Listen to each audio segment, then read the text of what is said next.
University of Johannesburg made the short trip to arch rivals Wits University in the first installment of ICSL Student Night Thursdays for one of the biggest university matchups in the country. UJ had beaten Wits in a pre-season warm-up tournament for Gauteng universities and came into the game with confidence from that earlier victory. In a test of depth, both teams were missing key players, with Ngosa Lihloenya missing for UJ and Portugal under-18 international and Wits second-year player Miguel Ferrawa not available to Wits with a shoulder injury. The rain outside didn't translate to players making it rain in the game, and the opening stanza was dominated by tenacious defense, characterized by players throwing themselves at every loose ball on the table. Wits in particular seemed determined to make amends for their pre-season upset, and were chomping at the bit intent on making a statement on who rules varsity basketball in Johannesburg. As expected with any derby game, every basket was hard-earned in this affair, and Jonathan van der Bijl did the early grunt work down low for Wits, earning the odd bucket and getting himself to the charity stripe. Through his play, Wits entered the half with a slight lead at 21-15 in a low-scoring game. Okay, these five men, as soon as they go up here, move up and clear this area for you.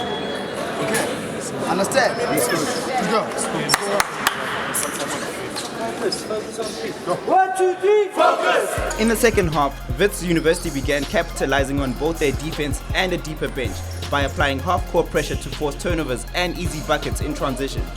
Veteran guard Yuval Genga, the second Genga brother to make his way from Kenya to Wits, took time off his PhD studies to play a key supporting role, with a series of buckets made in his favorite shooting area around the paint.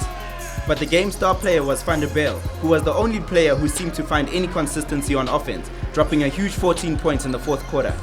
The big man played with poise, determined to make sure that Wits gets off their ICSL campaign to a winning start. With Wits having missed the playoffs last season, they know very well the result of losing early games in the ICSL. Van der Bijl would eventually lead all scorers with 25 points. The silky skills of UJ point guards Kumbuzo Mthembu weren't enough to elevate the UJ game, and the Orange Wave scored at a miserable 28% from field goal, giving themselves very little chance of winning the contest and prevents another unwanted lesson being learnt. With the loss, UJ falls to a league-worst 0-3 start that puts them under early season pressure. UJ were in the same boat in 2015, and coach Mandla ran the riot act to eventually have his team finish the season strong.